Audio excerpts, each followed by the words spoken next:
Les quiero dar la bienvenida por su asistencia al segundo webinar de la Sociedad Mexicana de Disfagia.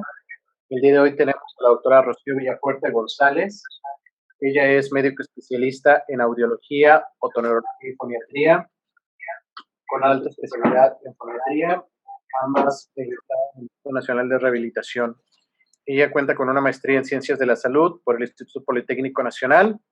Tiene un entrenamiento en foniatría clínica y hospitalaria en Pereira, Colombia, práctica privada en la Clínica de Audición IVOV Roma y es médico foniatra audiólogo en CRIS Izcalli, en el Estado de México.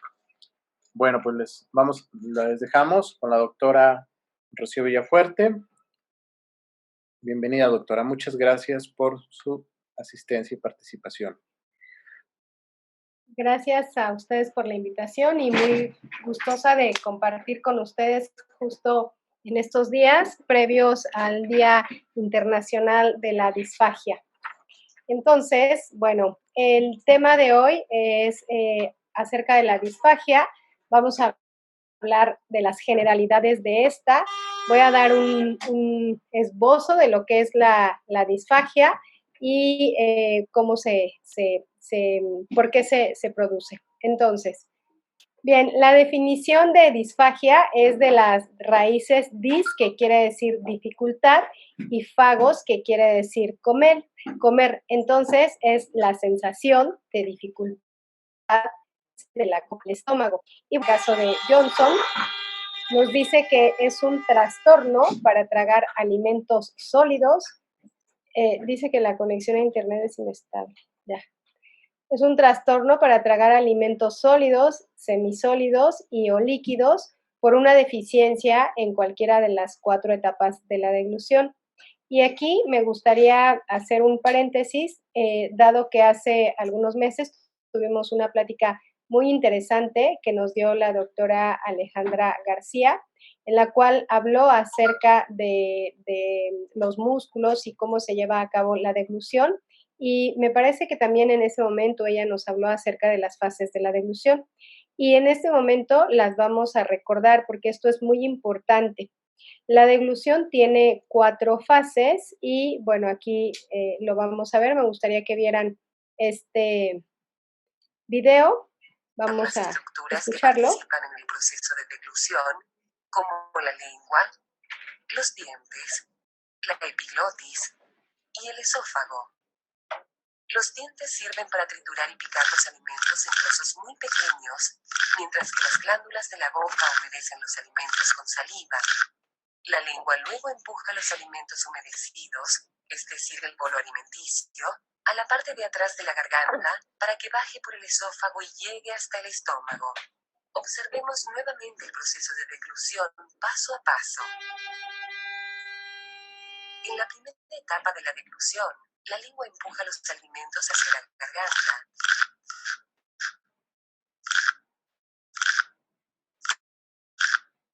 Esa es la primera etapa de la deglución. La lengua va a empujar, va a hacer el bolo y lo va a empujar hacia la garganta. El tejido llamado epiglotis se dobla sobre la laringe en la entrada de la tráquea, evitando así que los alimentos tomen el camino equivocado. Vemos a ella cómo pasó el alimento. El esófago se contrae y conduce los alimentos hacia el estómago. Y esta ya es la etapa faríngea. Perdón. Bien, entonces, vieron ahorita cómo está explicando cómo es la primera etapa, que es la preparación oral, donde nosotros estamos formando el bolo. Y esto se lleva a cabo mediante la masticación, la lengua y la saliva. Y esta etapa es muy importante porque justo aquí es donde empezamos a tener algunas alteraciones en la deglución. En la segunda etapa, ya cuando ya se formó el bolo, entonces ya la lengua va a propulsar ese alimento, lo va a propulsar hacia atrás, hacia la faringe, y es aquí donde ya se lleva a cabo un control involuntario. ¿Por qué? Porque la primera etapa, cuando nosotros estamos masticando y cuando nosotros decidimos ya pasar el alimento, esas 2 etapas son voluntarias. ya en el momento en que nosotros decidimos pasar el bolo, el alimento, en ese momento ya empieza una fase involuntaria. Toda vez que el alimento ya pasa por la faringe y llega hasta el esófago, aquí ya empieza la última etapa, que esta etapa va a durar aproximadamente de 6 a 8 segundos. Esta ya también es involuntaria y mediante las ondas que tiene el esófago, las ondas peristálticas, va haciendo que el alimento baje y llegue al estómago. Entonces, tener claro estas 4 etapas es muy, muy, muy importante. Ahora, esta imagen que están viendo, también es muy importante que nosotros reconozcamos que en todos estos movimientos que parecen muy simples, que todos los tenemos ya muy automatizados y realmente no nos damos cuenta de todos los movimientos y la gran cantidad de movimientos coordinados que debe de hacer nuestro cuerpo, porque ya esto, vuelvo a repetir, está muy automatizado. Sin embargo, lleva un control muy, muy específico desde las áreas que están en el cerebro, las áreas que se encargan del control motor, de mover nuestra boca, de mover la mandíbula, de poder hacer todos esos movimientos coordinados. Todos estos son llevados a cabo de una forma maestra y maravillosa por la corteza cerebral y por los nervios craneales que intervienen justamente en la deglución.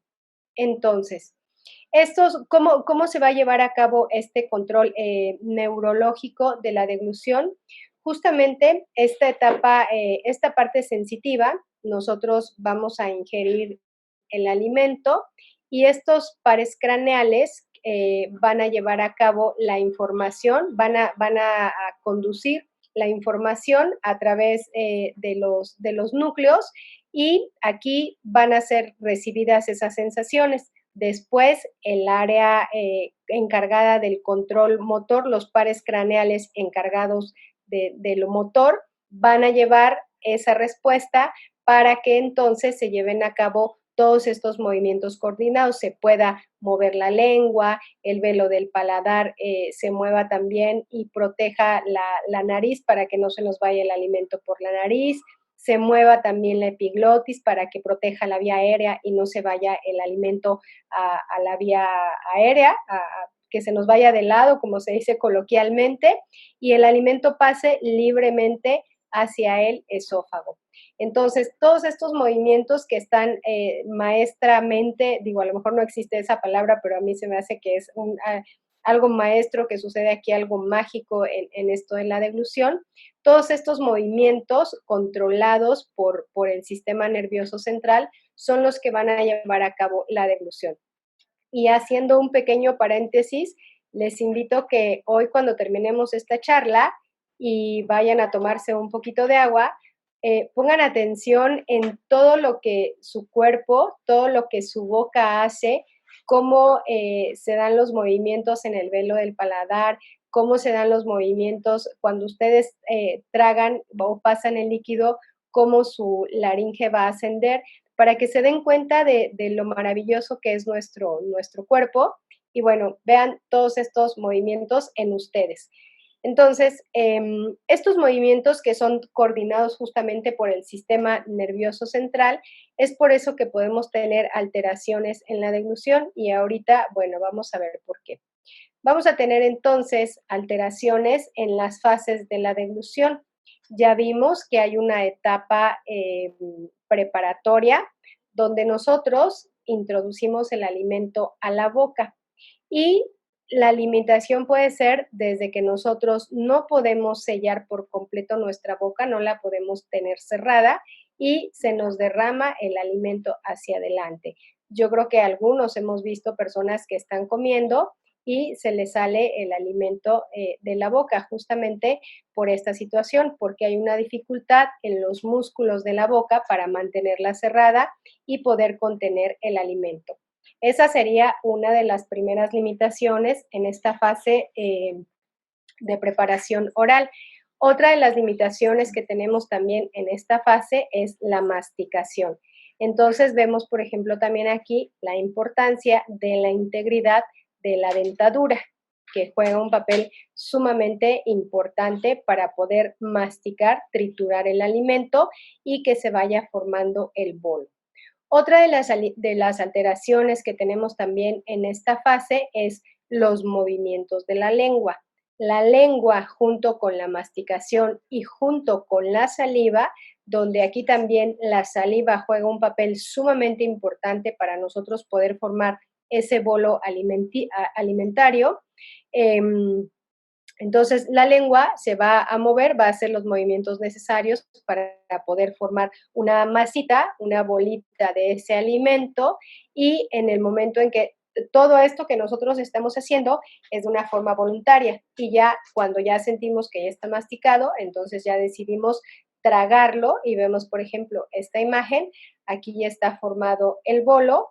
Cuando ya empezamos a pasarlo, decidimos aquí ya pasarlo, esta es ya la fase faríngea, y aquí también puede haber otra alteración que ya cuando llega a esta fase, a la faringe, ahí cuesta trabajo también que los músculos que están en la faringe logren pasar el alimento para que llegue finalmente al esófago. El esófago es la última etapa, la etapa esofágica de la deglución, y aquí los movimientos peristálticos que van de arriba hacia abajo van, digamos, empujando, van propulsando el bolo hacia abajo para que finalmente se abra el esfínter esofágico inferior y llegue el alimento al estómago. Entonces, como ven, estas son algunas o las alteraciones más importantes que podemos nosotros presentar en estas fases de la deglución. Y aquí en esta fase oral también está la sensibilidad, cuando nosotros sentimos el alimento y empieza todas estas fases de la deglución. Ya que tenemos entonces el conocimiento, ya que sabemos que existen estas fases de la deglución y que podemos tener estas alteraciones, bueno, ¿cómo vamos a clasificar la disfagia? La disfagia se clasifica de dos formas. Uno, ¿cómo se da por el mecanismo? Por la forma fisiopatológica, que sería funcional, o la otra que sería mecánica. Y la otra clasificación es topográfica, es decir, por en dónde se da esta disfagia, esta dificultad para tragar. Y como ya vimos ahorita, tenemos en la topográfica tenemos la disfagia orofaríngea, que se da justo en esta fase preparatoria, en la fase oral y en la fase faríngea. Y la otra ya es la disfagia esofágica, que ya es la última etapa de la deglución. Ahora, tenemos aquí, por ejemplo, en esta clasificación, cuando hablamos de una disfagia orofaríngea, pues estamos hablando de dificultad que tenemos en estas primeras etapas de la deglución. Ya dijimos que una de las, en la primera etapa, masticamos, formamos el bolo, hay salivación. Entonces, si existe alguna alteración en la masticación, en la producción de saliva o en los movimientos de la lengua, pues ahí es donde vamos a tener disfagia orofaríngea. Y cuando ya estamos hablando de una disfagia esofágica, aquí, como son los movimientos del esófago, la peristalsis del esófago, y el alimento no puede pasar por el esófago, aquí ya lo que refiere el paciente, pues ya es, por ejemplo, un dolor retroesternal o un dolor torácico, porque el alimento se queda atorado justo en esta parte de aquí del esófago. Entonces, las manifestaciones son, pues, diferentes. Ahora, en el caso de la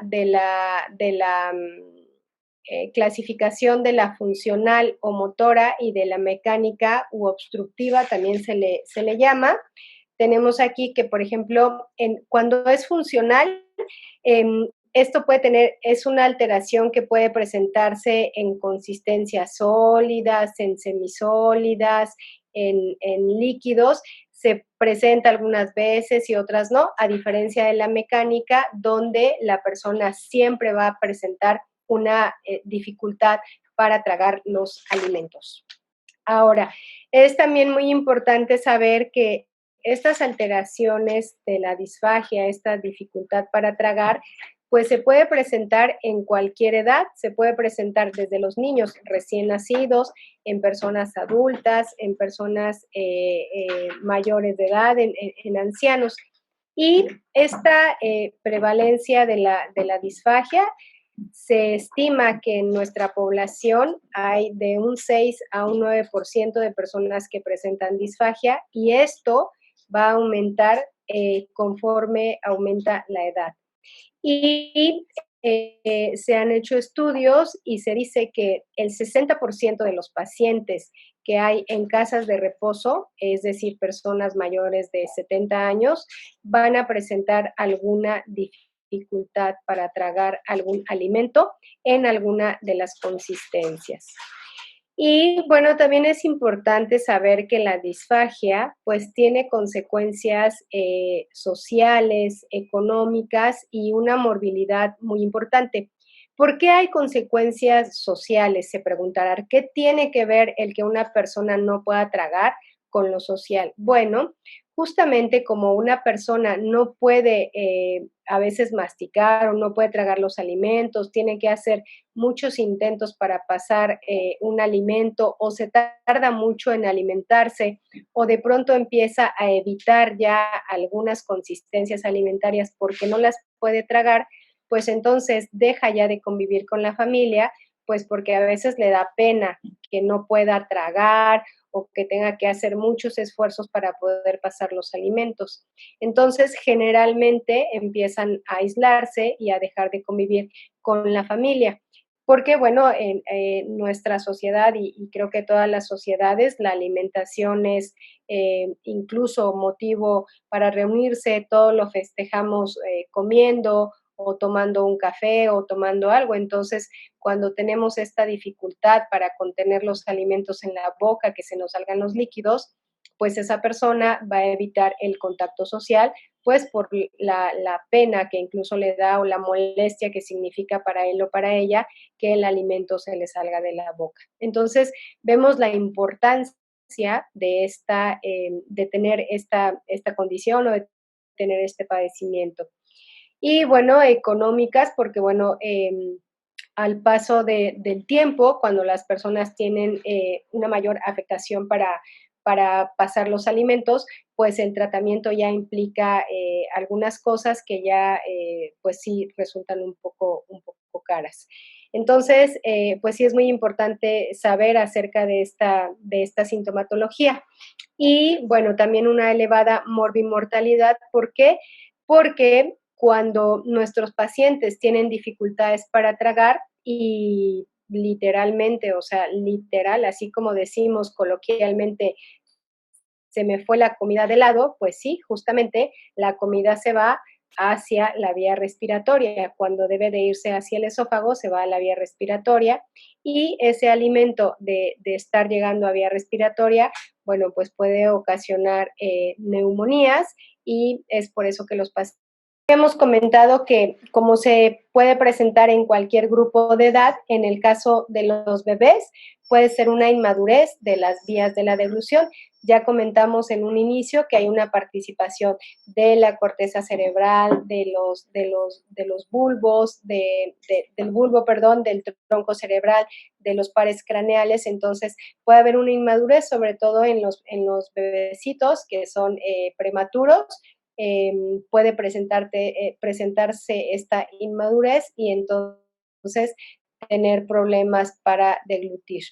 Esto es en el caso de los bebés y se puede presentar también en niños que tienen un retraso psicomotor. No es propio de los neonatos prematuros, sino también de niños que tengan retraso psicomotor pueden tener también estas alteraciones. Ahora, otra de las causas de por qué se puede presentar esto, bueno, son también todas estas alteraciones que se pueden presentar en estas vías que controlan la deglución, como alteraciones a nivel de la neurona motora, que va a controlar los pares craneales, alteraciones a nivel del bulbo, estas alteraciones también que causan un deterioro a nivel muscular, como por ejemplo la poliomielitis, la distrofia muscular, que van a causar una debilidad de los músculos.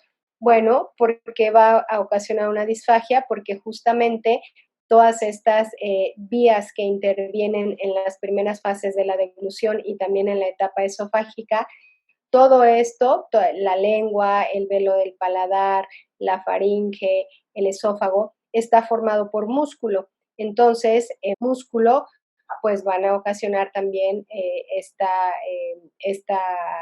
la disfagia. Tenemos también, por ejemplo, disfagia por déficit sensitivo. Ya les comenté al inicio que, bueno, tenemos estos pares craneales que intervienen en la deglución, entonces hay una falla para que llegue la señal de que estamos teniendo el alimento en la boca.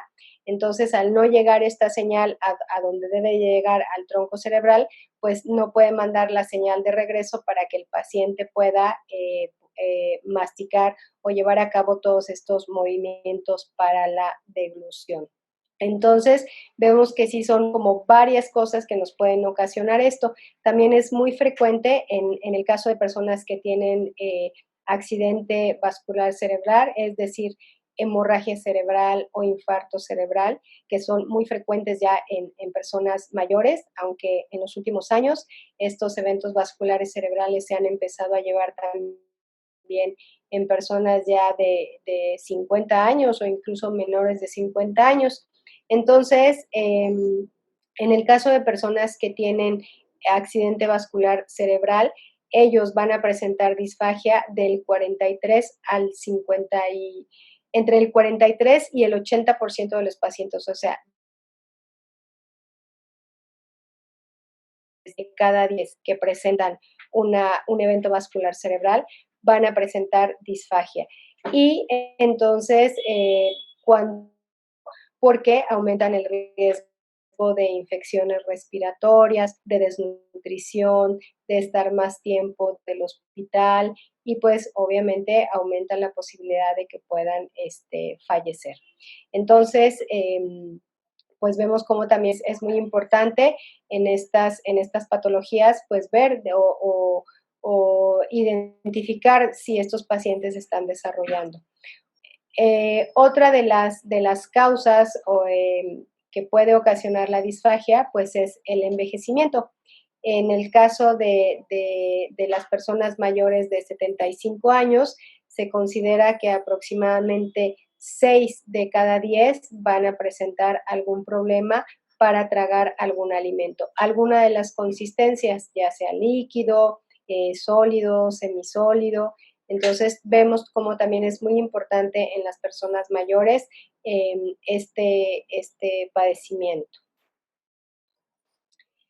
Ahora, ¿cuáles son los signos y síntomas que pueden presentarse? Es decir, ¿cómo nosotros podemos reconocer en casa, con nuestros familiares o con alguien que nosotros veamos que está teniendo dificultades para poder tragar un alimento? Bueno, ya habíamos comentado que uno de ellos es la limitación para poder contener el alimento dentro de la boca. Entonces, tener escurrimiento, ya sea de líquido, que beba algún líquido y que se salga por delante o que se meta la comida con la cuchara, incluso que no la pueda bajar de la cuchara, que sus labios no se puedan mover y no puedan hacer ese efecto como de bajado, de barrido de la cuchara, o que ya lo tenga dentro, pero al momento de estar masticando se le empieza a salir la comida. Entonces, eso se conoce como derrame anterior y puede ser de cualquier consistencia.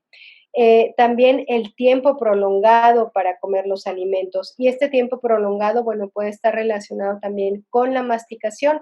Entonces, es muy importante que sobre todo las personas adultas que tienen estos problemas que les cuesta trabajo pasar un alimento o masticar, ver cómo está su dentadura. Entonces, ese tiempo prolongado puede estar relacionado con esta dificultad para masticar.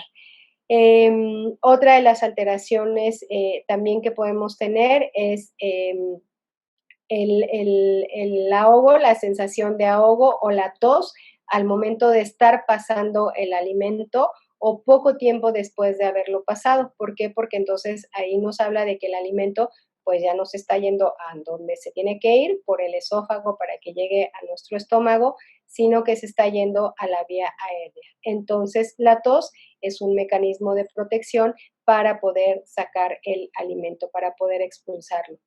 Otra de los síntomas que también pueden tener estas personas es dolor retroesternal, dolor a la altura del pecho, porque se está atorando ahí la comida. Ahí, por ejemplo, ya estamos hablando de que ya se está atorando pues a la altura del esófago y pues ahí ya podríamos estar pensando que la alteración es justamente esofágica, una disfagia esofágica. Otra de los síntomas que también puede tener nuestros pacientes son síntomas en la voz. Puede tener algo que se conoce como voz húmeda, esa persona que de pronto está comiendo y habla y se oye así como, pues literal, se oye una voz húmeda, no sabría explicarlo cómo, pero son esas voces que como incluso burbujean o no sé, es una no sabría cómo explicarlo, pero literal es una voz húmeda. Entonces, esto también se puede presentar, ¿por qué? Porque el alimento se está quedando ahí en la faringe, no está pasando y al momento de hablar, pues todo ese alimento hace que la voz no salga bien y que se oiga así como encharcada, no sé, es algo chistoso. Y bueno, estas dificultades que les acabo de comentar, el masticar, el rechazar alimentos, generalmente las personas que empiezan a tener alteraciones en la deglución empiezan ellos mismos a rechazar algunos alimentos, como que ya no quieren comer alimentos sólidos o de consistencia seca o de consistencia dura, o estos alimentos también que son como el arroz, que son secos, pequeños y duros, también los empiezan a evitar porque ellos mismos saben que al momento de estarlas tragando o pasando les cuesta trabajo y bueno, pueden presentar algún evento de tos. Entonces, bueno, estos son algunos de los síntomas que se pueden presentar. Ahora, ¿cómo se va a evaluar la disfagia? Aquí solamente les voy a hablar a grosso modo de cómo se evalúa, porque más adelante, de hecho, nuestra próxima plática va a ser acerca de la evaluación clínica e instrumentada de la disfagia. Entonces, bueno, nada más debemos de saber ahorita que se evalúa de forma clínica, de forma instrumentada. Clínica es cuando se hacen pruebas, por ejemplo, de cribado, algunas preguntas al paciente, algunos cuestionarios acerca de sus hábitos alimenticios. Bueno, no hay ninguna intervención, pero ya con ese cuestionario nosotros podemos empezar a evaluar si ese paciente está teniendo problemas para tragar. Otra de las pruebas también que se hace clínica es dar al paciente algunas consistencias y estar viendo, observar nada más cómo las está pasando, si tiene dificultad para contenerlas en la boca, si tiene dificultad al momento de tragar, y es básicamente observar al paciente con estas pequeñas pruebas. Y en el caso de la valoración instrumentada, aquí sí ya tenemos el uso de aparatos para poder vigilar para poder ver las estructuras por dentro, cómo se está moviendo la lengua, cómo se está pasando el alimento a través de la faringe. Se hace también el uso de rayos X, de medio de contraste, y se ve al paciente prácticamente en vivo cómo está comiendo, cómo está tragando. Entonces, pero pues esto ya es una evaluación más específica, instrumentada, muy específica acerca de trastornos de la deglución. Y bueno, esto es de forma general cómo es que se lleva a cabo la evaluación de la disfagia. Ahora, ¿cuál es el tratamiento? Bueno, tampoco vamos a ahondar mucho el día de hoy en el tratamiento porque vamos a tener también una plática específica de esto, pero hay medidas generales para tener una deglución segura. Por ejemplo, una de ellas es el primero y el más importante es que el paciente debe de estar consciente en todo momento. No podemos darle de comer a un paciente que no está consciente. Debe de estar en posición de sentado y evitar en la mayoría, en la medida de lo posible, distractores. porque es muy frecuente que nosotros estemos comiendo y platicando. Eso es lo más padre, porque es el momento de socializar con la familia y con los amigos. Pero sí es muy importante que si nosotros estamos comiendo, tratemos solamente de hacer esa función y no exigirle al cuerpo que, aparte de comer, también platique, porque ya vimos hace un rato que si no se pasa al esófago, se pasa a la vía respiratoria. Entonces, en el caso de personas que estamos viendo que tienen esta alteración, es muy importante no distraerlas, dedicarle el tiempo para que se siente a comer y evitar las distracciones. También si tiene alimentos que sean de dobles consistencias, alimentos muy duros o alimentos de hebras, o alimentos de hebras, o por ejemplo estos yogurts que tienen de pronto trocitos de fruta y cereales. Esto también es muy complicado para las personas que tienen problemas para tragar. Entonces, estas son, digamos que, algunas de las medidas generales que podemos tener con estos pacientes. Eso es en casa, pero ya cuando se hace una evaluación clínica, una evaluación instrumentada y se llega al diagnóstico de que este paciente tiene disfagia, bueno, aparte de esas algunas medidas que les acabo de dar de deglución segura, también se dan ejercicios específicos para poder fortalecer la musculatura, se utiliza también aparatos para fortalecer musculatura de la cara, del cuello, pero bueno, eso ya es toda vez que el paciente se abre la sesión de preguntas y respuestas. Bueno, aprovechando de preguntas, bueno, queremos mencionarles que la Sociedad Mexicana de esta semana está realizando actividades en diferentes del país, conmemorando el Día Mundial de la Disfagia, que es el día 12 de diciembre. Y bueno, también en nuestras redes sociales, en la Sociedad Mexicana de Disfagia, en Instagram y en Facebook, hemos compartido un video al respecto del Día Mundial de la Disfagia, así como un calendario de actividades, por lo que les pedimos también que lo puedan compartir ustedes en sus redes sociales. Muy bien, aquí tenemos una pregunta de Karen. ¿A dónde puedo llevar a mi familia si tiene disfagia? Doctora Esa es una buena pregunta. Primero, si ustedes ya ahorita han identificado alguno de estos signos, alguno de estos síntomas que alguno de sus familiares lo presenta, bueno, es importante que lo lleven primero con su médico de cabecera para que le comenten esta situación y seguramente él ya los va a poder referir, si es derechohabiente, a alguna de las instituciones y pedir que sea valorado por un médico foniatra. Los médicos foniatras somos los médicos especialistas en poder hacer el diagnóstico en un conjunto multidisciplinario, junto con médico otorrinolaringólogo, junto con rehabilitador físico, para poder llevar a cabo el diagnóstico y el tratamiento del paciente.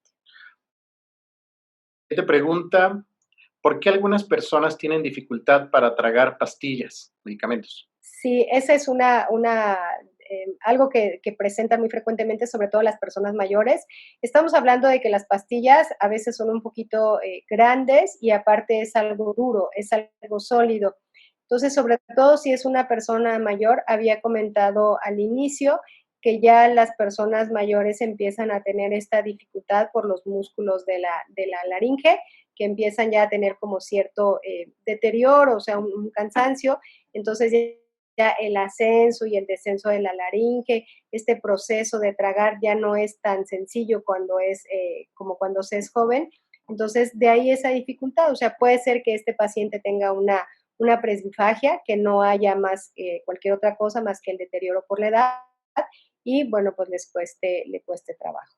Siguiente pregunta. ¿Actualmente es correcto decir alteración en la mecánica de la deglución?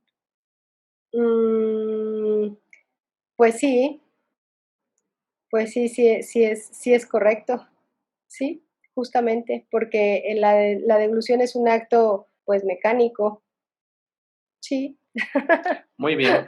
¿Alguna otra pregunta más? Bueno, pues quiero agradecer a todos los que se conectaron.